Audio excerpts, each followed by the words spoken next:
ছোট মামাবাবুকে বড় বিচলিত লাগলো। ওনাকে সাহস দিলাম। আমাদের হেয়ালির কথাবার্তায় হালদার অধৈর্য হলেন। অনলের সঙ্গে এ বাড়ির কি যোগ ছিল সেটা বলতে অবাক হলো সবাই। আরো অবাক হলো যখন সবাই জানলো অনলের ঘরেই আমি পেয়েছি মামাবাবুর দাদুর ডায়েরির পাতা। আর সেই ডায়েরি যে মৌরি তুলে দিয়েছিল অনলের হাতে, এটা বলায় মৌরি আর তার বাবা দুজনেই দারুণ প্রতিবাদ করে উঠলেন। কিন্তু মৌরিকে একটু চেপে ধরতেই ওর মুখ থেকে বেরিয়ে এলো অনলের সঙ্গে ওর যোগাযোগের কথা। সকলে চমকে গেল। মৌরি বিধ্বস্ত হয়ে কাগজওয়ালার কাছে পুরনো কাগজপত্র বিক্রি করার সময় মৌরির নজরে পড়ে এই ডায়েরিগুলো। ওগুলো দেখেই ও চিনতে পারে যে ওগুলো এ বাড়ির পূর্বপুরুষের। ডায়েরিগুলো দেখে খুব কৌতূহল হয় ওর। ওগুলো নাড়াচাড়া করে ও পরিষ্কার বুঝতে পারে যে ওই লেখাগুলোর মধ্যে একটা রহস্য আছে।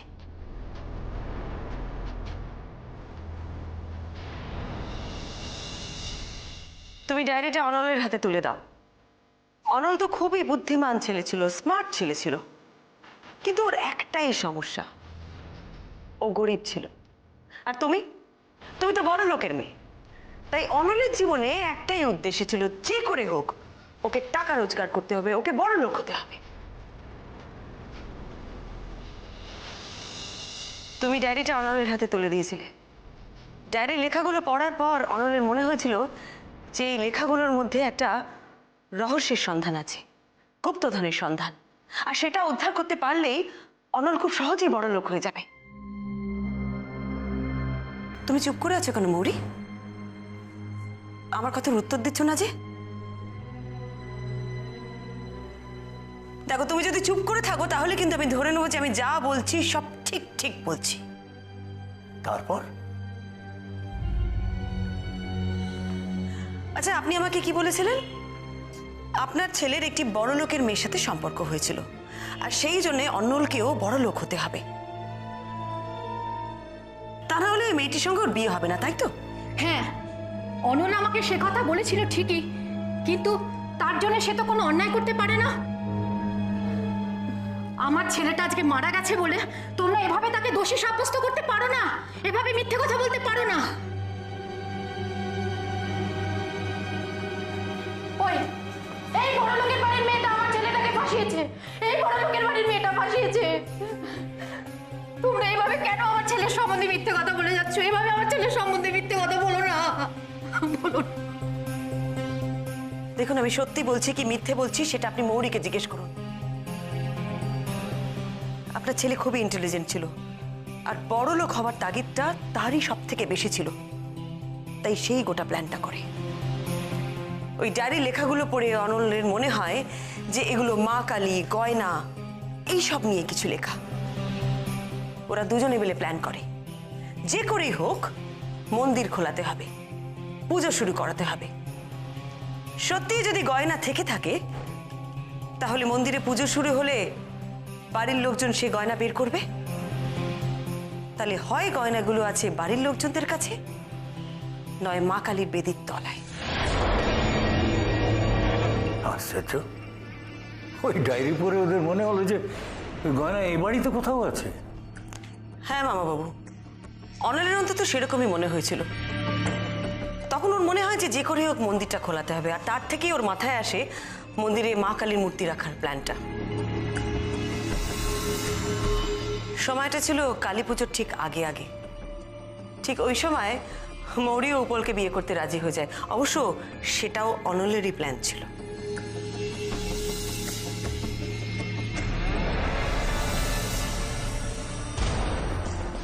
অনলের কথা মতো বিয়েতে রাজি হয়েছিল। মৌরি বিয়েতে রাজি হওয়াতে ওর অনেক সুবিধে হলো। এই বাড়িতে ওর যাতায়াত বাড়লো, বাড়ির সকলের কাছে ও আরো প্রিয় হয়ে উঠল। আর তাতে তো ওদেরই কাজের সুবিধে হলো। এই বাড়ির সব কথা জানতে, গুপ্তধনের হদিশ পেতে। মাসিমার এত কাছাকাছি মৌরি চলে গেল যে ওনার আঁচল থেকে চাবি খুলে তার ছাপ নিয়ে চাবির নকল করতে ওর কোনো অসুবিধাই হলো না।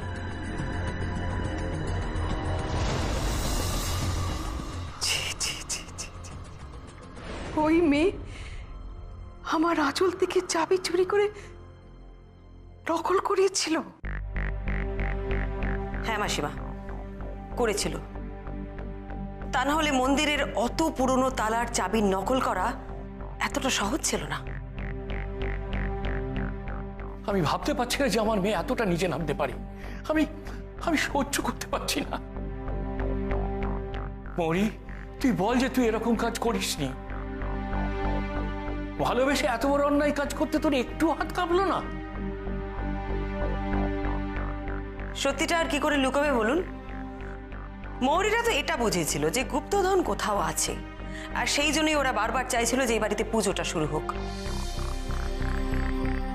হেয়ালিগুলো পড়ে ওরা এটা বোঝেনি যে গুপ্তধনগুলো আসলে কোথায় লুকোনো আছে। তাই ওরা বারবার চাইছিল যে করে হোক মন্দিরটা নিয়মিত খোলানো হোক, তারপর নয় খুঁজে দেখবে কোথায় কি লুকোনো আছে। কিন্তু সেসব পেলে ওরা কি করত? চুরি? তার মানে ওই অনল সরকার চুরির উদ্দেশ্যে এ বাড়িতে এসেছিল সেই রাতে? আপনি একদম ঠিক বলেছেন, এইরকমই প্ল্যান ছিল অনলের। সুযোগ পেলেই গুপ্তধন চুরি করবে আর রাতারাতি সে বড়লোক হয়ে যাবে। তখন তো মৌরির আর উপালির সাথে সম্পর্ক রাখার কোনো দরকারই নেই। আমাকে ঠকিয়ে আমি জানি না কি বলবো, আমার আমার মাথায় কিচ্ছু আসছে না। আফসোস পরে করবে উপল, আগে তোমার পুরো ঘটনাটা শোনা দরকার। প্ল্যান তো ওরা করলো যে এ বাড়িতে পুজো শুরু করাবে, কিন্তু কি করে? মামা বাবু তো এমনি এমনি রাজি হবেন না পুজো শুরু করাতে। আর তখনই শুরু হলো এই কালী মূর্তি নিয়ে খেলা।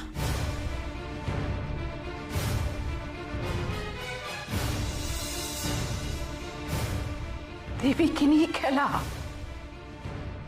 ওরা খুব ভালো করে জানতো প্রত্যেক বছর কালী পুজোর দিন সকালে আপনাদের বাড়ির মন্দিরটা খোলা হয়, আর সেই জন্যই ওরা প্ল্যান করে কালী পুজোর আগের রাত্রে ওরা মন্দিরের ভেতরে কালী মূর্তি রাখবে, যাতে পরদিন সকালেই আপনারা মন্দির খুলে ওই মূর্তি দেখেন আর মূর্তি থেকে ভয় পেয়ে আপনারা পুজো করার সিদ্ধান্ত নেন। তবে অত বড় মূর্তি অনলের পক্ষে একা টেনে আনা তো সম্ভব নয়। আমার ধারণা ও টাকা দিয়ে লোক লাগিয়েছিল।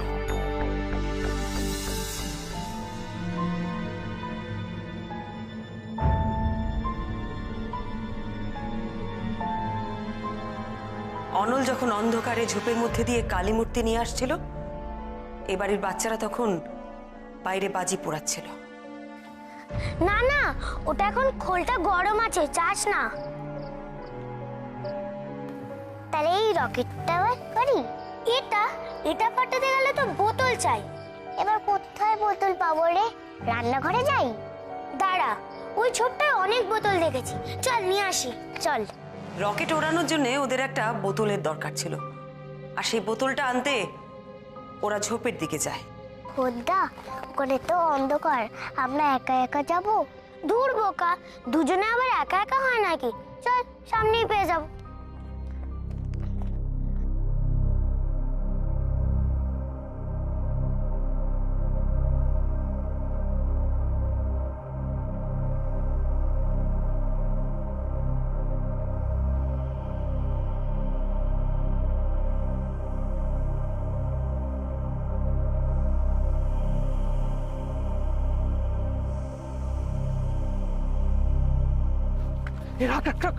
কে কোথায় গেল? কে কোথায় গেল? শিগগিরই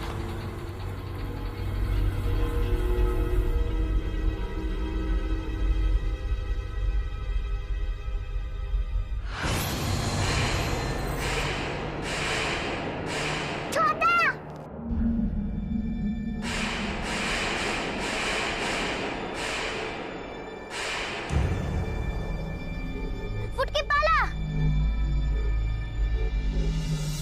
বাচ্চাদের দেখে ওরা লুকিয়ে পড়েছিল, কিন্তু অত বড় কালী মূর্তি সেটা তো লুকোনো সম্ভব নয়।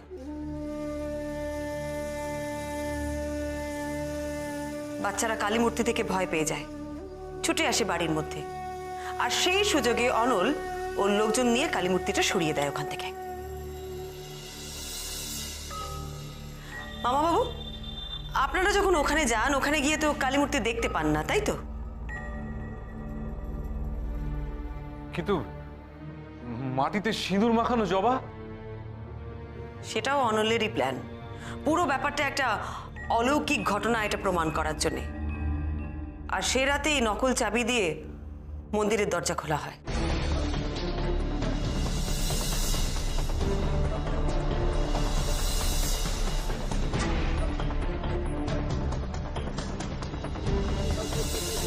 মূর্তি রাখা হলো মন্দিরে। আর এই ব্যাপারটা যে সম্পূর্ণ অলৌকিক সেটা প্রমাণ করার জন্যে ওরা মূর্তির চারিপাশে মাকড়সার জাল তৈরি করতে করতে বেরিয়ে এলো। ওই মাকড়সার জালগুলো বানানো ছিল? হ্যাঁ, মন্দিরের ভেতরে যে মাকড়সার জালগুলো ছিল সেগুলো নকল ছিল। ওদের কপালটা সত্যিই খুব খারাপ। এত কাণ্ড করার পরেও মামাবাবু পুজোতে রাজি হলেন না। মূর্তি সমেত মন্দির আবার বন্ধ হয়ে গেল। আর তারপরে মামাবাবু মন্দিরে আবার তালা দিলেন।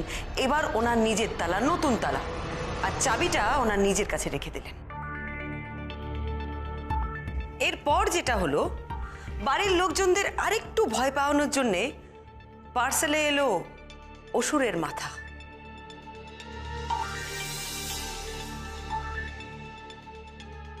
মৌরি, এখানেই তোমরা একটু ভুল করে ফেলেছিলে, বুদ্ধিমানের মতন কাজ করনি। এই অসুরের মাথা আসা ব্যাপারটা যে কোনো অলৌকিক বা দৈব ব্যাপার নয়, এটা কিন্তু মামাবাবু খুব সহজে ধরে ফেলেছিলেন।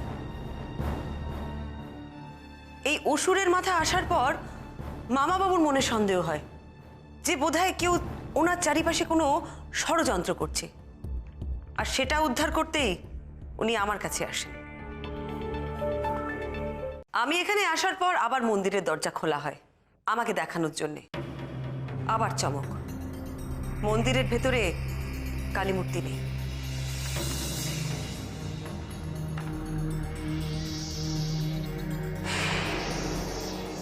এ কি মূর্তি? মূর্তি কোথায়?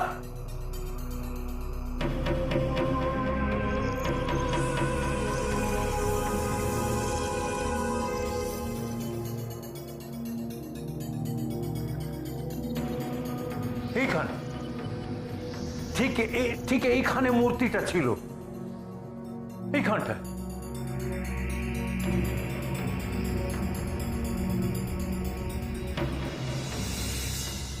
আমার ধারণা উপল তোমাকে ফোনে বলেছিল যে আমার সাথে যোগাযোগ করা হচ্ছে। আমি এলেই মন্দির খোলা হবে এটা আন্দাজ করেই আগের দিন রাত্রেই মন্দির থেকে মূর্তিটা সরিয়ে দেওয়া হয়। কিন্তু এবারে তো দরজায় নতুন তালা, সরালো কি করে? উপল, তুমি মৌরিকে বলেছিলে তো বাড়িতে গোয়েন্দা আসার কথাটা?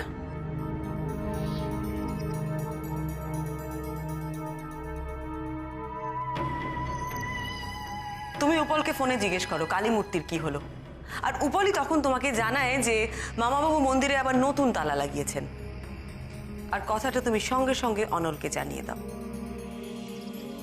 অনলের অবশ্য এবার সুবিধেই হলো, কারণ নতুন তালা ডুপ্লিকেট চাবি বানাতে খুব একটা ঝামেলা নেই, সে সহজেই বানিয়ে ফেললো। আর রাতারাতি মন্দির থেকে মায়ের মূর্তি গায়েব হয়ে গেল। আবার একটা অলৌকিক আবহ তৈরি করলে তোমরা। একই বাড়ির মহিলারা ভয় সিটিয়ে আছেন মায়ের পুজো হয়নি বলে। তারপরে যখন মন্দিরের দরজা খুলে দেখবেন যে মূর্তি গায়েব, তখন তো আরো ভয় পেয়ে যাবেন। যেহেতু ছোট মামা বাবু মন্দিরের চাতাল ছেড়ে খুব একটা নড়েন না, তাই যখন মূর্তিটা সরানো হচ্ছিল তখন উনি হয়তো কিছু একটা দেখেন। তাই মূর্তিটা নিয়ে গিয়ে লুকোনো হয় পুকুরের উত্তর দিকে ওই ঝোপের মধ্যে। ওই ঝোপে? ওখানে তো সাপ খোপের বাস, কেউ যায় না, ঝোপ জঙ্গলে ভর্তি তো। একদম তাই, সেই সুযোগটাই অনল নিয়েছিল। ওর তো তাতে সুবিধাই হলো আরো। মূর্তি যে ওখানেই লুকিয়ে রাখা হয়েছিল সেটা আপনি জোর দিয়ে কিভাবে বলছেন মিসেস মিত্র? ওই মূর্তি তো সেই রাতে পুকুরেও ফেলে দেওয়া হয়ে থাকতে পারে। না মিস্টার হালদার, মূর্তি জলে ফেলে দেবার কোনো উদ্দেশ্য ওদের ছিল না। ওরা চাইছিল মূর্তিটা দিয়ে ভয় দেখিয়ে এই বাড়িতে পুজো আবার শুরু করাতে। মূর্তি জলে ফেলতে হয়েছিল অন্য কারণে। কি কারণে? পরপর বলছি। আমি এসে মন্দির খোলালাম, মাকড়সার জাল দেখলাম, যা নাকি একেবারে মূর্তিটাকে ঘিরে ছিল।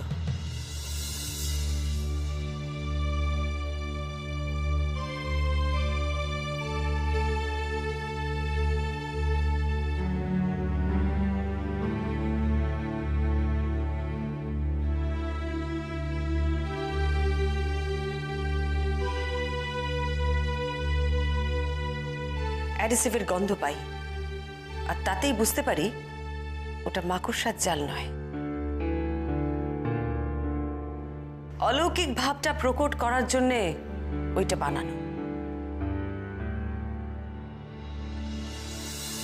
এবার অরূপ, আমি তোর প্রশ্নতে আসছি, কেন মূর্তি জলে ফেলা হলো?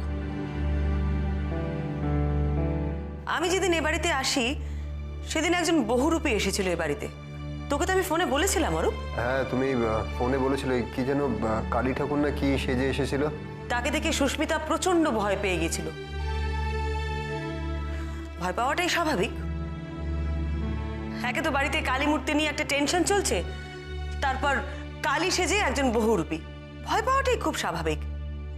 বেরোনোর সময় সেই বহুরূপী আমার মুখোমুখি হয়। সে আমার দিকে অদ্ভুতভাবে দেখছিল। ঠাকুরের নামে দিব্যি করে বলছি দাদা বাবু, আমি আর এখানে আসবো না।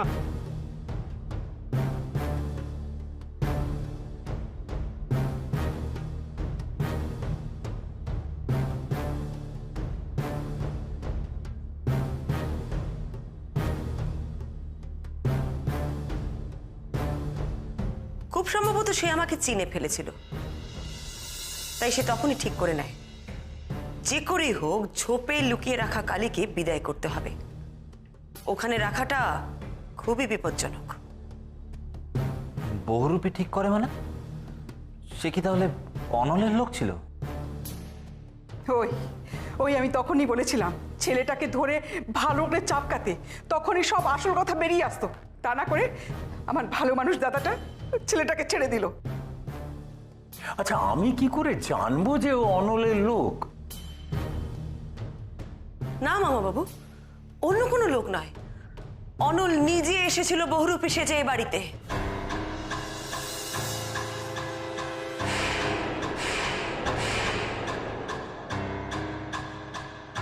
হয়তো এই কালী সংক্রান্ত ভয়টা আপনাদের সকলের মধ্যেও জিয়ে রাখতে চেয়েছিল, সেই জন্যই ওরকম সেজে এসেছিল।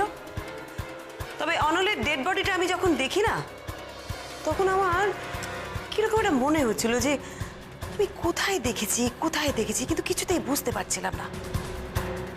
তারপর আমি ধরলাম। আমাকে সেদিন আপনাদের বাড়িতে দেখে ও কিন্তু ভীষণ ভয় পেয়ে গেছিল। ওর মনে হয়েছিল যে আমি বোধহয় ওর এই কালী রহস্যটা ধরে ফেলবো। সেই জন্য ও ঠিক করলো যে আর দেরি করা চলবে না, সেই দিন রাত্রেই কালী মূর্তি ঝোপ থেকে বের করে পুকুরে ফেলে দিতে হবে।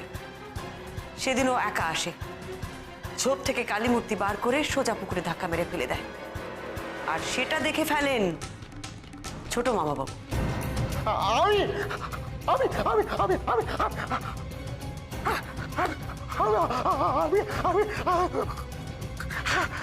আমি আমি আমি উনি যে কালী মূর্তি জলে ফেলে দিতে দেখেছিলেন সেটা আমি বুঝতে পারি ওনার একটা হেঁয়ালিতে। ছোট মামা বাবু আমাকে বলেছিলেন, কালী থাকলো কতক্ষণ, কালী গেল বিসর্জন। ওনার ওই গেল বিসর্জন কথা থেকে আমার মনে হয়েছিল মূর্তি জলে ফেলে দেবার কথা। কালী থাকলো কতক্ষণ, কালী থাকলো কতক্ষণ, কতক্ষণ থাকলো, কালী গেল বিসর্জন, কালী থাকলো কতক্ষণ, কালী গেল বিসর্জন, কালী থাকলো কতক্ষণ, কালী গেল বিসর্জন, গেল বিসর্জন, কালী মা কালী মা কালী মা কালী। ছোট মামা বাবু, আপনি কি বলবেন বাকিটা? আমি বলবো, আমি বলো, আমি বলো। ও এলো, ও এলো এলো এলো, ও এলো, ওই ঝোপের মধ্যে থেকে এলো, ঝোপ ঝাড়ের মধ্যে থেকে এলো, ঝোপের মধ্যে থেকে ও এলো, ও এলো।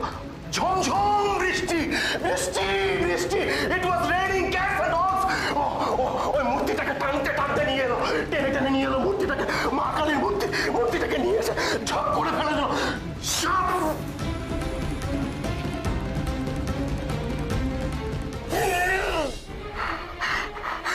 পালাচ্ছে, ওই যে পালাচ্ছে, ওই যে পালিয়ে যাচ্ছে, ওই যে পালানো, দিন, পালাতে দিন, পালাতে দিন, পালাতে দিন। আমাকে মারতে গেল, আমাকে মারতে গেল, আমি মারতে দিন। আবার পালাতে গেল, আবার পালাতে গেল, আবার পালাতে গেল, আমি পালাতে দিন, আমি পালাতে দিন, আমি ধরেছি। বাবা বাবা শান্ত হয়ে বসো, বাবা শান্ত হয়ে বসো, শান্ত হয়ে বসো। হাতের কাছে কিছু আমি কিছু পাচ্ছিলাম না, হাতে কাছে ও ছটফট করছে। আমি বোতল বোতল বোতল বোতল নিয়ে আমি মাথায়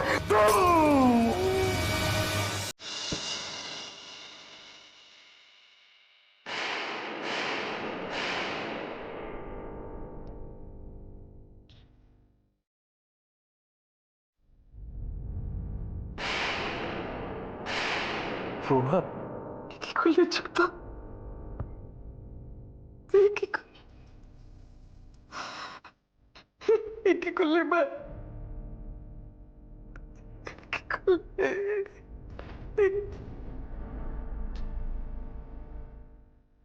এটা কিন্তু ওনার জবানবন্দি হয়ে থাকলো। আশা করি এতে আপনাদের কারো আপত্তি নেই। এবার একটু পুরনো কথায় আসি। কি সেই গুপ্তধনের রহস্য যার জন্য অনল আর মৌরি এরকম একটা খারাপ কাজের সাথে জড়িয়ে গেল? আপনাদের দাদু শ্যামাপদ বাবু তার ডায়েরির হেয়ালিগুলোর মধ্যে কি এমন বলতে চেয়েছেন যাতে এত বছর বাদে আপনাদের বাড়িতে এত কিছু ঘটলো?